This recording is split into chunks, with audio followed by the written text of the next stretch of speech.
Aquí, por ejemplo, observamos que dice: vectores tangentes muestran la dirección en la cual la curva en el espacio se mueve a cualquier punto. Lo que estamos viendo en esta imagen básicamente es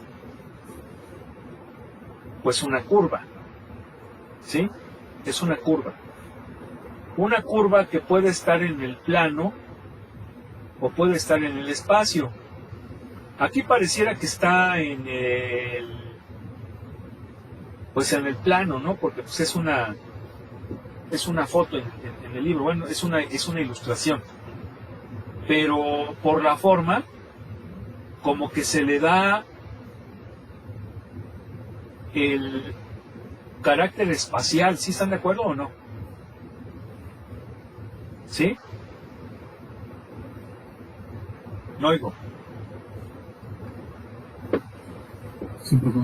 Ahora, estas curvas que pueden ser en el plano o en el espacio, se representan básicamente de tres formas.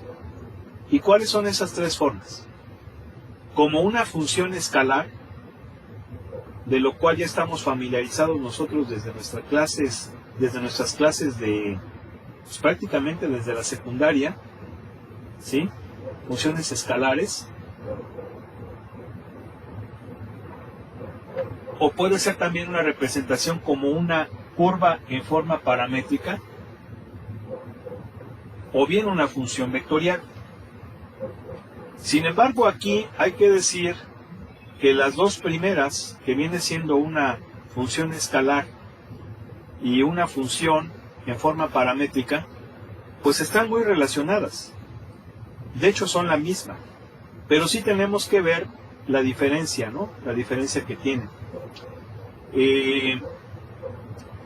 Del mismo modo, una vez que tenemos nosotros, por ejemplo, o analizamos una función en forma escalar y luego en forma paramétrica, hay que decir que su representación en forma vectorial pues es también muy simple, y de hecho lo vamos a hacer. Entonces, yo me voy a inventar ahorita un ejercicio para explicar esto. A ver, vamos a suponer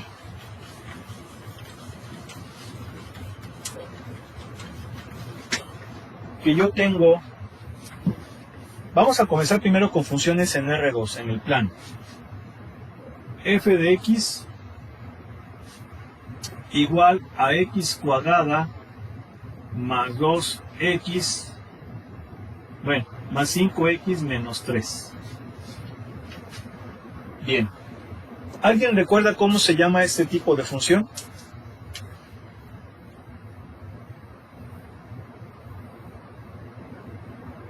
Función elevado a 2. Bueno, pero no se le nombra de esa forma. Cuadrática. Es una función cuadrática o una función polinomial. De hecho, lo correcto es función polinomial porque es un polinomio. Sin embargo, ya de forma específica, efectivamente es una función cuadrática. Yo sé que la gráfica de esta cosa, de esta función, es una parábola. Eso yo ya lo sé. ¿Sí? Y bueno, la forma en cómo yo haría la gráfica, pues lo hago con una tabulación, ¿verdad? Una tabulación.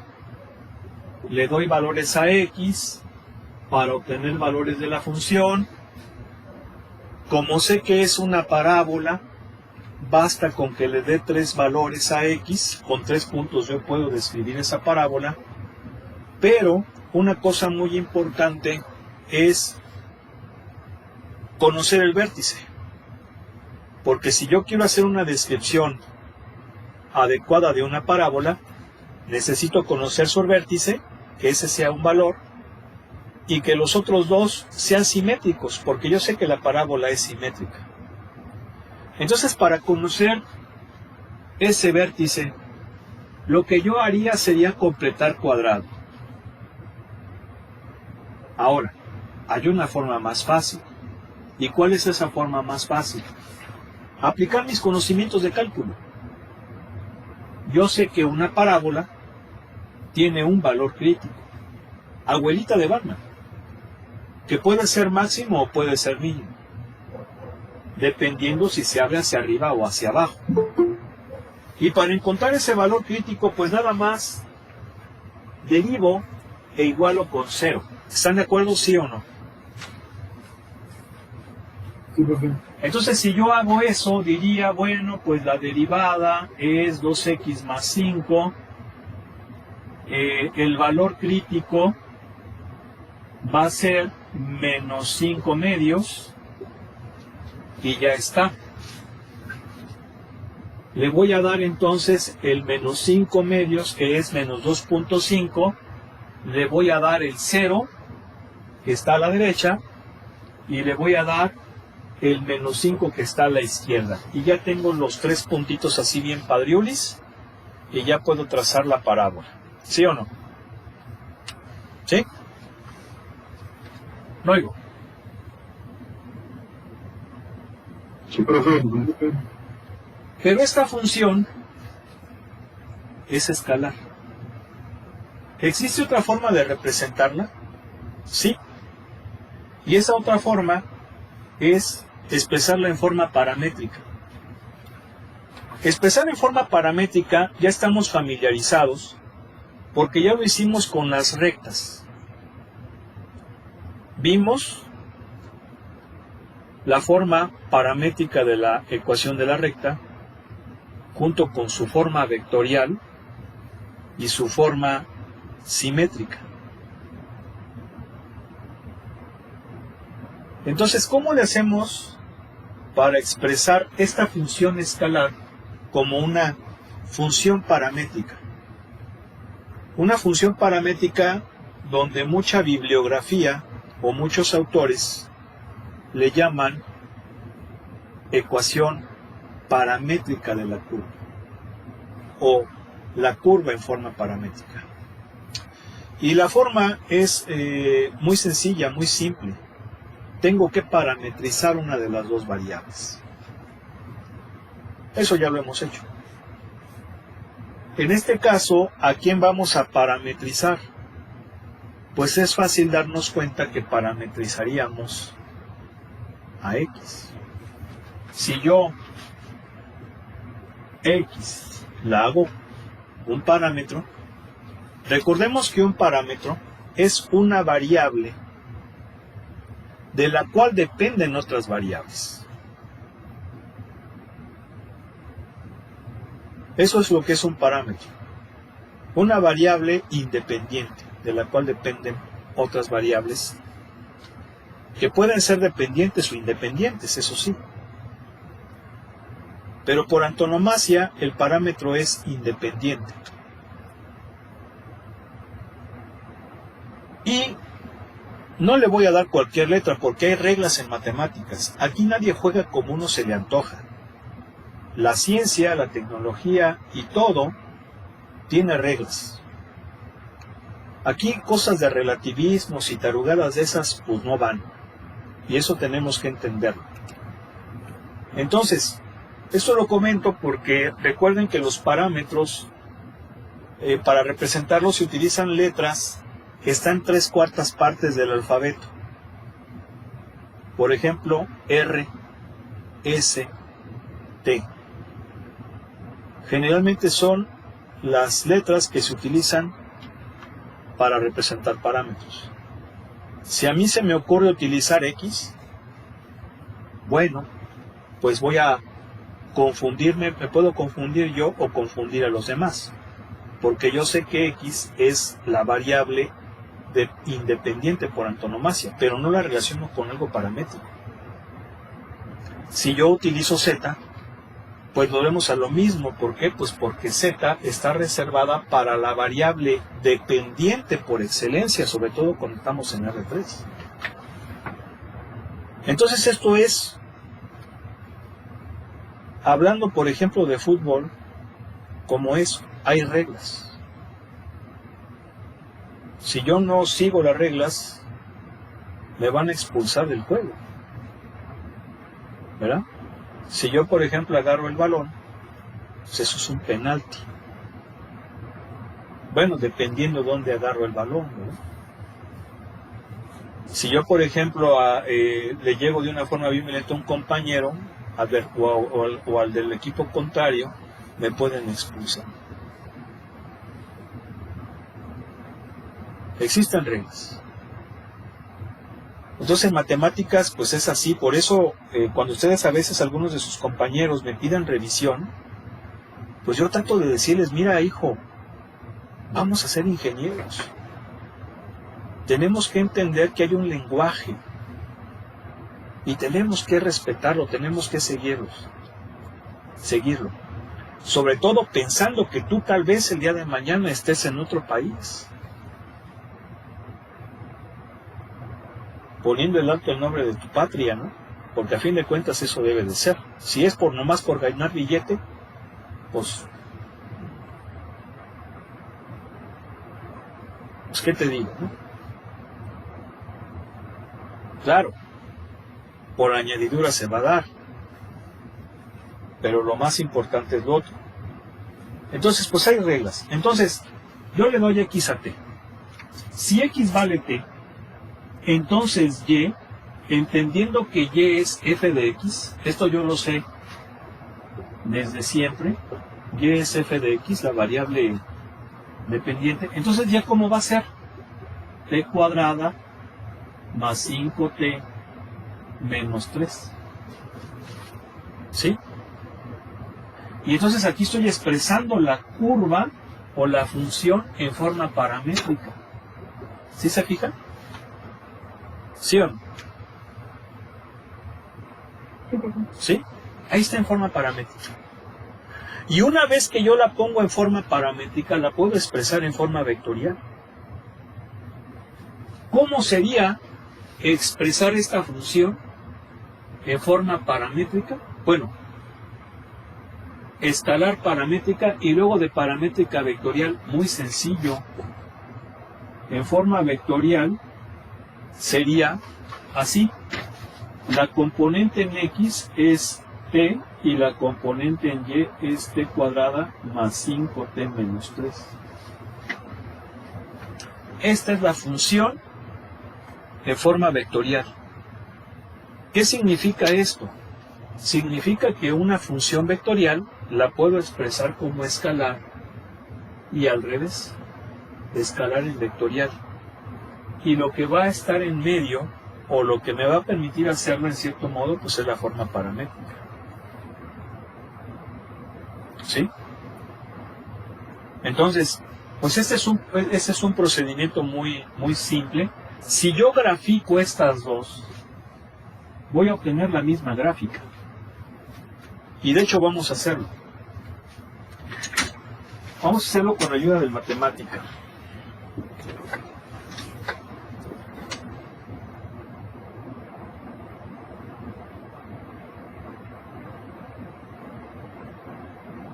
A ver, voy a compartir pantalla.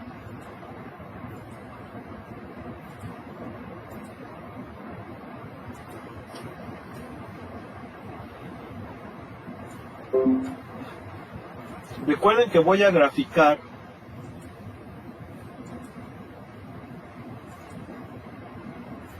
una función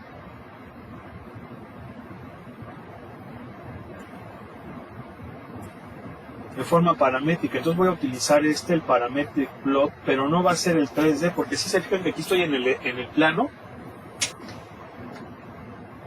Si se fijan que estoy en el plano, ¿verdad? ¿No digo? Sí, profe.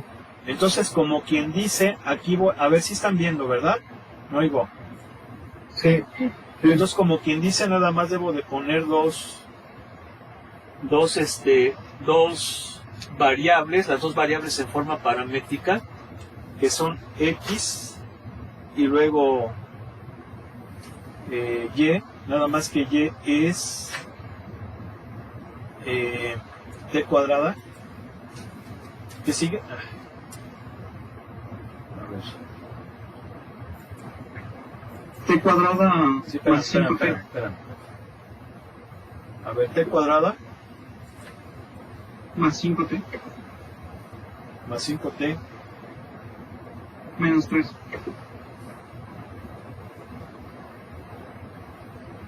menos 3. ¿Sí, verdad?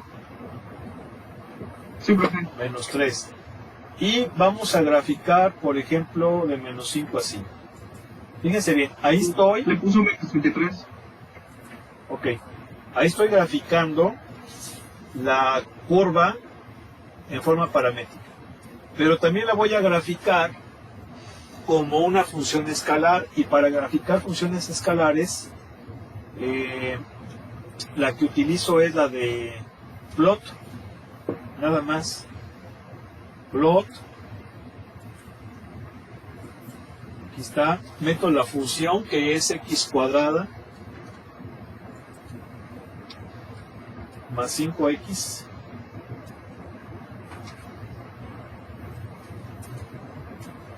menos 3, ¿verdad? No oigo. Sí, profe. Luego x de menos 5 a 5. Nada más estás tú, ¿verdad, joven? En la clase. Ahorita me dices quién eres para... Nomás No, profe, quedamos. Es que entonces respondan. Si no, es que respondo a mí. Yo tomo ya. Estoy en el otro. A ver, vamos a ver. Ahí está.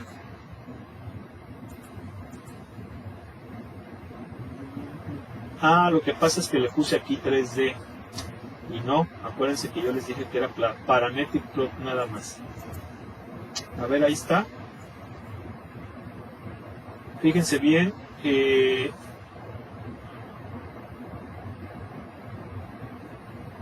Es la misma gráfica.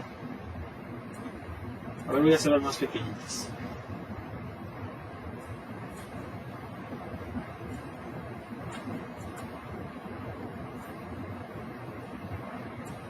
Y eso también.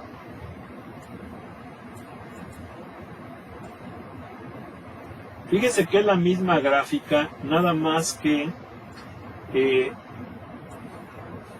en la de arriba, si se fijan que la escala en X es muy pequeñita, mientras que en Y es bastante grande, pero luego aquí en la de abajo, o sea en la que hicimos normal, de graficar la función, la escala en X es grande y la de Y es pequeña, por eso las deforman. Sin embargo es la misma, ¿sí se fijan? ¿Sí o no? Sí, profe. Sí. Aquí a lo mejor para visualizar de una forma más clara esto, a ver, vamos a graficar de menos 1 a 1. A lo mejor aquí ya se puede apreciar mejor que tienen la misma forma. No, sigue poniendo más. Pero bueno, ahí se ve, sí observan, ¿verdad? Ya nada más que deforma los ejes. Bueno, no, es la escala. La escala, sí están de acuerdo, pero es la misma. Es más, fíjense bien, las voy a graficar en una sola.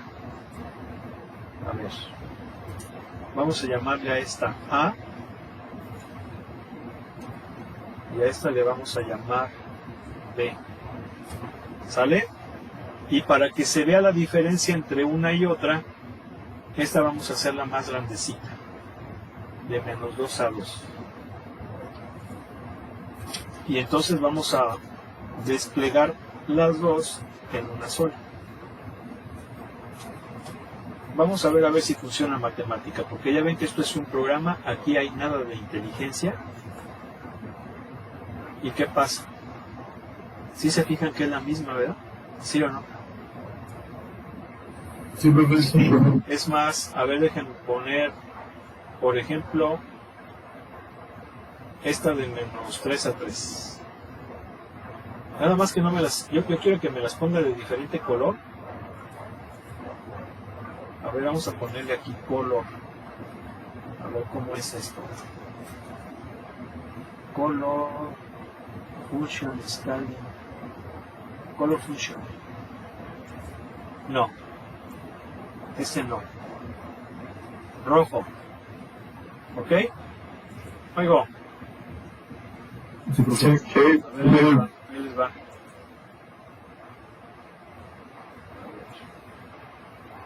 No la puso.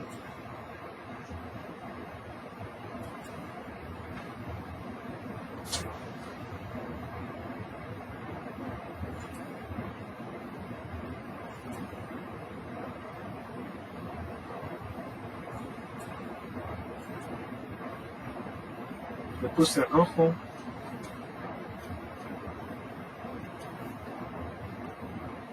¿O será que hay que ponerla? A ver si hay que poner entre llaves. Digo, vamos a ver si es eso.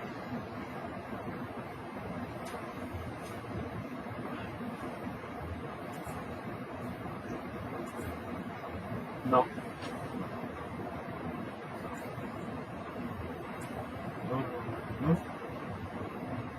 No, pues no quiere. Pero bueno, es la misma gráfica, ¿eh? Es la misma gráfica.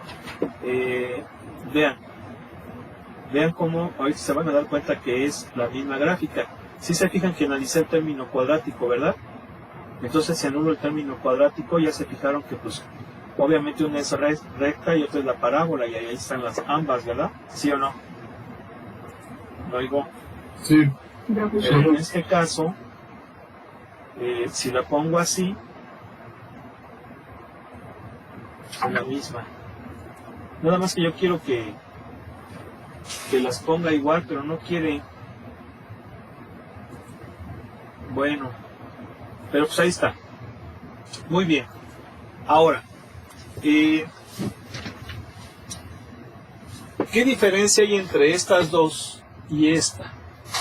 Que esta va a estar orientada.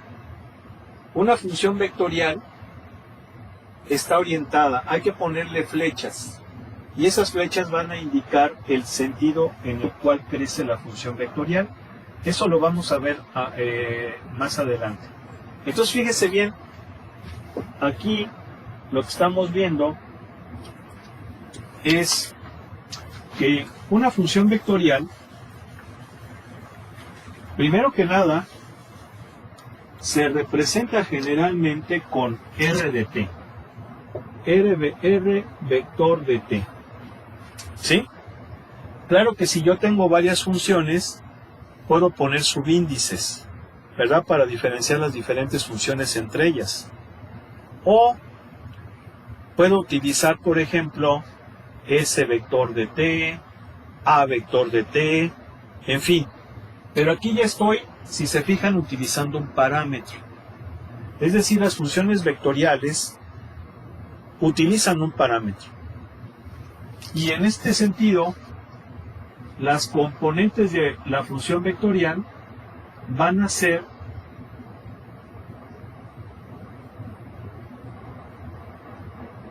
funciones paramétricas. Obviamente esta es una función vectorial en R3. ¿Sí? Aquí estoy expresando una función vectorial en forma de tríada, pero si yo lo quisiera hacer en forma de combinación lineal, pues sé que nada más hago esto. ¿Sí? ¿Ok? Ahora, vamos a ver cómo es esto más o menos. Obviamente, la gráfica de una función vectorial en R3, como es esta, R2, pues bueno, ya sabe, es fácil ver que en R2 sería una cosa como esta, ¿no?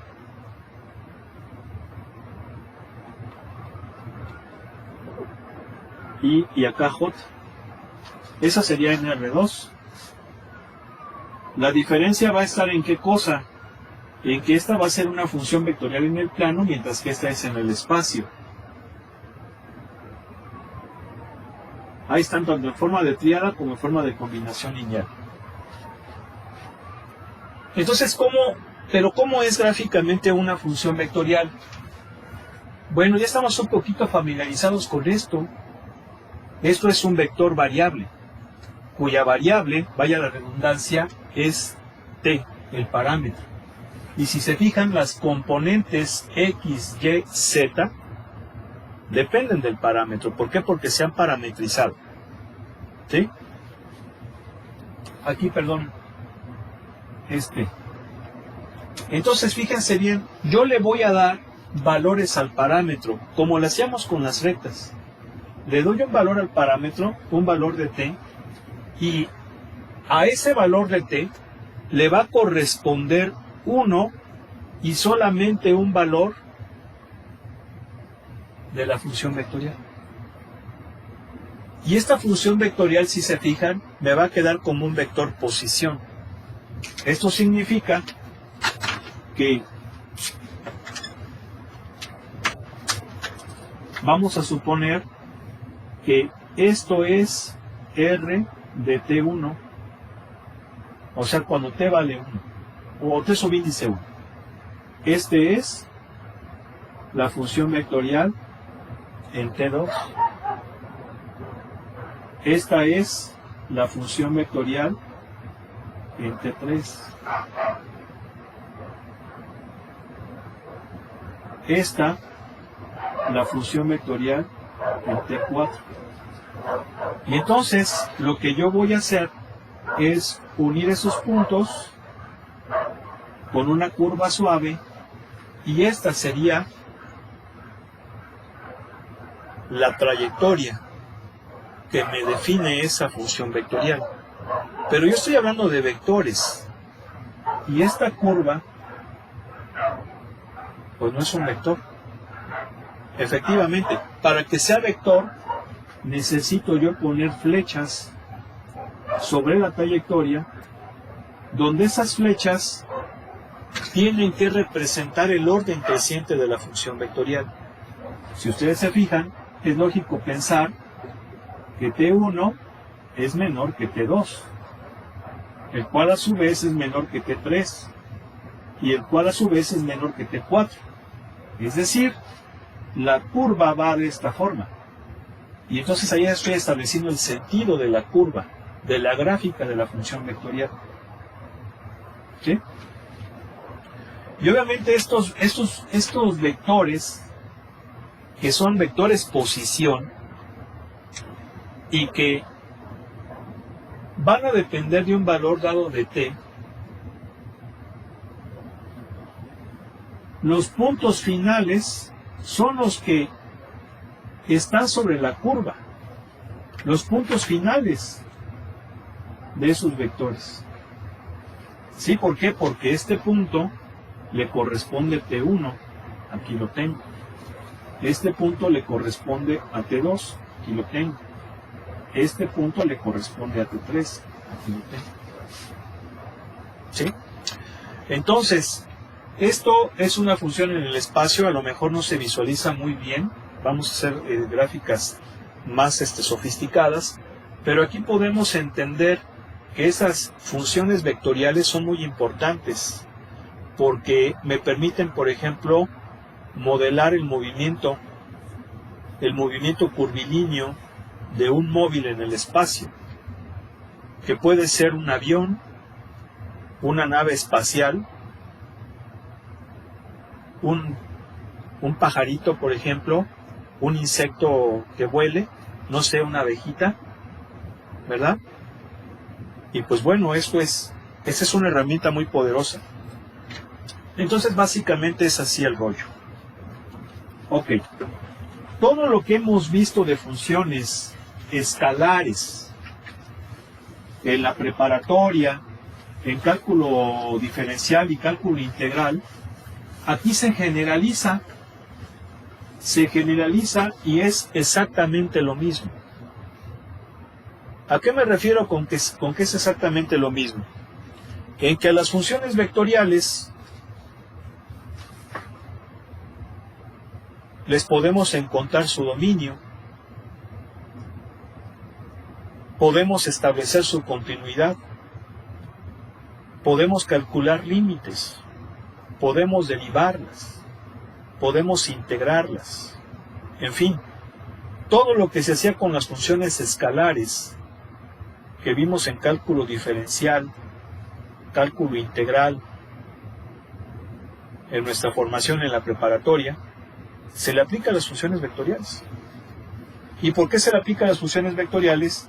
Porque existe una propiedad muy importante en matemática que es la linealidad, la superposición. Y esta propiedad ya la hemos aplicado muchísimo en derivadas, en integrales, etc. Entonces, aquí por ejemplo, si yo quiero encontrar el dominio de una función vectorial, vamos a suponer que esa función vectorial pues es r de t. ¿Sí? Esa función vectorial yo la he expresado de esta forma. F de t, g de t, h de t. ¿Sí? Puede ser así. Pero también muchos libros utilizan notaciones alternativas. Por ejemplo, yo me he fijado que algunos libros la ponen así. Componente x de r, componente y de r, componente z de r. Y a lo mejor esta notación es mucho más clara. ¿Por qué? Porque aquí ya estoy poniendo subíndice y ese subíndice hace referencia a la componente. ¿Sí? De hecho, el libro de Stuart utiliza esta. Pero esta es muy clara y seguramente la van a ver en alguna bibliografía diferente. Entonces hay que acostumbrarnos a manejar diferentes bibliografías. Recuerden que no podemos, y eso hay que entenderlo, yo no puedo estudiar un solo libro. Yo no puedo decir, yo sé cálculo porque estudié con el Stuart. Cuidado. Cuidado, porque si bien el Stuart es un excelente libro, no puedes cerrarte a otros. Que aun cuando vas a ver los mismos temas, y obviamente pues va a ser lo mismo, se enriquece. ¿Por qué? Porque muchos autores pueden tratar situaciones que otros no tratan. Y ahí estás haciendo, ahí ya eso ya hay algo valioso. Y esto se da mucho, con mayor razón en ingeniería. Yo no puedo decir, pues yo soy muy bueno en circuitos porque me sé de memoria el libro de Johnson de circuitos eléctricos. ¿No? Es muy buen libro, pero necesitas ver otros. El Hayat, el Sadikú.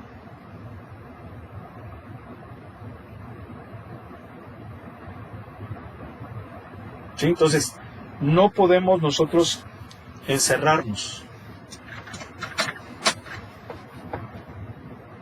a aprender.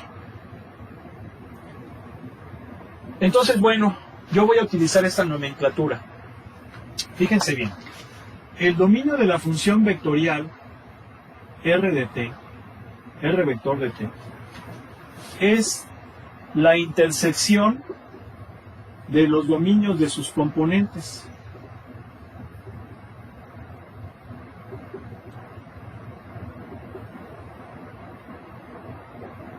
Es la intersección.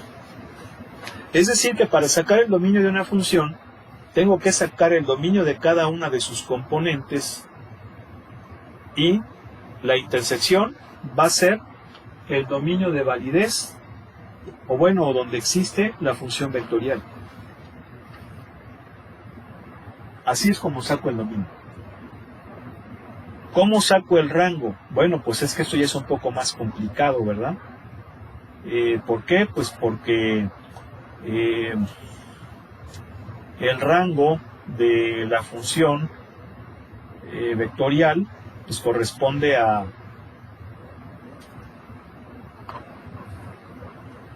la variable como tal, a la función vectorial. Esto no, generalmente no se usa, de hecho, encontrar el rango de una función vectorial, a menos de que sea fácil sacarla. Cuando ustedes analizaron el tema de dominio y rango, El rango era fácil sacarlo en funciones de una variable. Era fácil, relativamente. ¿Por qué? Porque para sacar el dominio el rango de una función, tendrías que graficar, y aparte de graficar, analizar la estructura de la función. Entonces, si bien era más fácil, me refiero a que era más fácil en el caso comparándolo con las funciones vectoriales. Pero aún para las escalares puede ser algo sumamente complicado. Por eso es que prácticamente la mayoría de los libros hablan de determina el dominio. Cuando se metían con rango era porque no era muy complicado obtenerlas. Por ejemplo, en el caso de una función cuadrática, pues no hay ninguna bronca. ¿Por qué? Porque yo sé que va a haber un mínimo o un máximo. En el caso de las funciones trigonométricas, todo depende de su amplitud. En el caso de las funciones exponenciales, pues simplemente comparo con la mamá, que es a la x o e a la x, y ya a partir de ahí yo veo si se desplaza o si está sufriendo alguna transformación rígida o no rígida. Pero una función vectorial es más complicado el asunto. ¿Están ahí o no? Porque escuché, Chet estaba durmiendo. Entonces así es como se saca el dominio. Bien. También podemos sacar el límite de funciones vectoriales. Yo puedo sacar el límite cuando t tiende a. ¿Por qué t tiende a? Porque acuérdense que la variable de las funciones vectoriales, en términos generales o como lo estamos analizando, es el parámetro. Entonces, si el parámetro tiende a la función vectorial, ¿a qué valor va a tender? Y bueno, pues eso está fácil. ¿Por qué? Porque sería el límite cuando t tiende a de r de t, que es esto, este chorizo.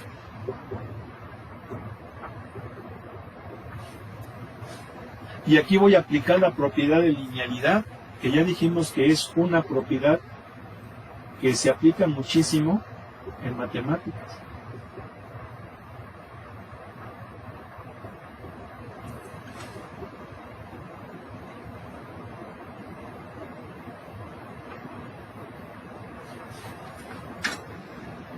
¿Sí? Entonces así sacamos los límites. Obtenemos los límites de cada una de las componentes. Y una vez que entendemos lo de los límites, podemos irnos al tema de la continuidad. ¿Por qué? Porque si ustedes recuerdan, en las funciones escalares de una variable, decíamos que una función escalar de una variable es continua en un valor x igual a si se cumple lo siguiente, que el límite cuando x tiende a A de la función sea igual a la función evaluada en A. Si esto se cumple, diremos que la función f de x es continua en A. ¿Por qué? Porque el límite existe. ¿Y por qué existe el límite? Porque esto me garantiza que tanto por la izquierda como por la derecha es el mismo, pero también que la función está definida, y más aún que el límite de la función en dicho valor es igual a la función en ese valor. Eso me garantiza la continuidad. Pero nada más en x igual a A. Si yo quisiera encontrar la continuidad de una función en un intervalo, bueno, pues entonces ahí sí diré para toda A que pertenece a un intervalo, no sé, por ejemplo, de B a C. Entonces, si esta propiedad se cumple para todo número que pertenece a un intervalo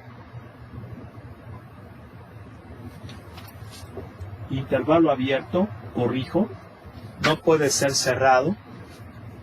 A ver, significa que la función es continua en ese intervalo. Y aquí viene una pregunta, a ver quién me la responde. ¿Por qué aquí tiene que ser un intervalo abierto y no cerrado? ¿Se acuerdan que yo le había puesto cerrado, verdad? No oigo. Sí, sin problema. Lo hice a propósito. ¿Por qué no puede ser cerrado? A ver. Sale, vamos a dar puntillos. Nada más que es por ti. ¿Eh? No se puede tomar B ni C. No, esa no es la razón.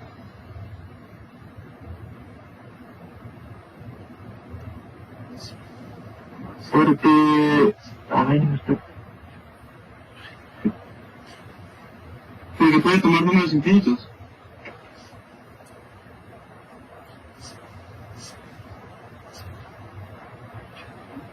Porque los límites no tocan tal cual el valor del límite.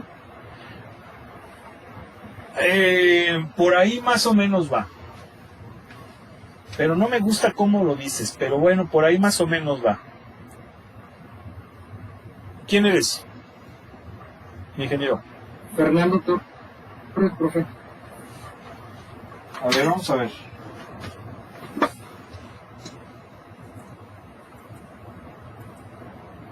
A ver, ¿dónde estás? No te veo. Aquí, profe. ¿Aquí donde toma? Sí, pues. Ah, pues es mi capitán, ¿no? Sí, profe. ¿Qué ole? Sí, profe. Ok. Sí, efectivamente. A ver. Si yo cierro, ya la cuestión de los límites ya no se cumple. ¿Por qué ya no se cumple? Porque en los extremos no existe límite. ¿Por qué no existe límite en los extremos? Porque en el extremo superior no tengo límite por la derecha. Y en el extremo inferior no tengo límite por la izquierda. ¿Sí se entiende? ¿Sí o no? Sí, profe. Entonces, si yo lo abro, ya doy pie a decir, el supremo es C, pero para cualquier otro se cumple. O el ínfimo es D, y para cualquier otro se cumple. Es decir, cuando yo cierro, automáticamente quedan descartados D y C. Por eso es que cuando hablamos de continuidad, incluso de derivabilidad o de diferenciabilidad, tenemos que descartar los extremos. ¿Por qué? Porque los límites ya no van a cumplir su condición. Porque al cerrarlos estás diciendo, en este sí hay límite, en C sí hay límite, ¿no? Si tú lo cierras no existe límite, no va a haber límite por la derecha. Por la izquierda sí, pero para que exista límite tiene que existir los dos. Entonces eso no es válido para C, pero sí para cualquier número menor que él. Por eso es que hay que abrirlo. ¿Queda claro? Y lo mismo se cumple para el otro. Oigo. Sí, profe. Sí, profe. Muy bien. Pues bueno, pues vamos a dejarle aquí. Yo quería que viéramos ya las derivadas, o que empezáramos ya con los ejercicios, pero no nos va a dar tiempo. Ya pues son las 8 prácticamente. No se me salgan, voy a hacer captura de pantalla para pues ver los chavos que están bien, que faltan. Hasta que ya acabo el viernes. Y la voy a repetir. Yo voy.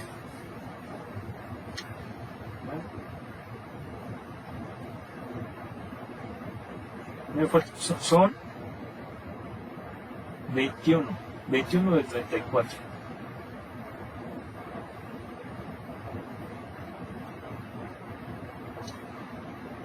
Bueno, pues vamos a dejarle aquí, jóvenes. Estén al pendiente, les voy a compartir material el fin de semana.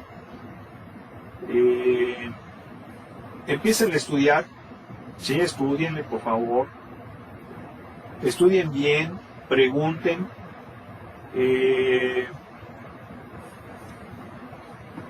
no sé si alguien necesite asesoría el día de hoy. Tenía pensado ir a hacer unas compras al súper antes de que me lo cierren. Pero bueno, yo regresaría como pues a las 10 más o menos. Si alguien tiene alguna duda, pues bueno, lo puedo compartir un poquito después de las 10 porque pues, sí tengo que ir a hacer unas compras que voy a necesitar. Pero pues bueno, sí pónganse a estudiar, repásenle. Esta ya se empieza a poner bueno, ya se empieza a poner bueno. Esta unidad está muy padre, muy bonita, les va a gustar, ¿sí? Entonces, pues ya empieza formalmente lo que es pues cálculo vectorial, ¿no? Claro, una embarradita porque pues en realidad nuestra materia no se debería de llamar cálculo vectorial, se debería de llamar cálculo multivariable. Cálculo vectorial sería después de esta, ¿verdad? Y pues obviamente pues ahí queda abierta la posibilidad de que quiten, pues ya saben, ¿no? El paquetito de caliente la 104 y hazte tonto 3 y chambitas 2 y cosas de esas, ¿no? Pues no, la verdad diciendo pues chale, ¿no? ¿Cómo te explico? Pero bueno, vamos a dejarle aquí un abrazo, Dios mediante, nos vemos el próximo lunes. Bonito fin, profe, gracias. Nosotros, profe, gracias. Gracias, profe. Vamos, profe, gracias.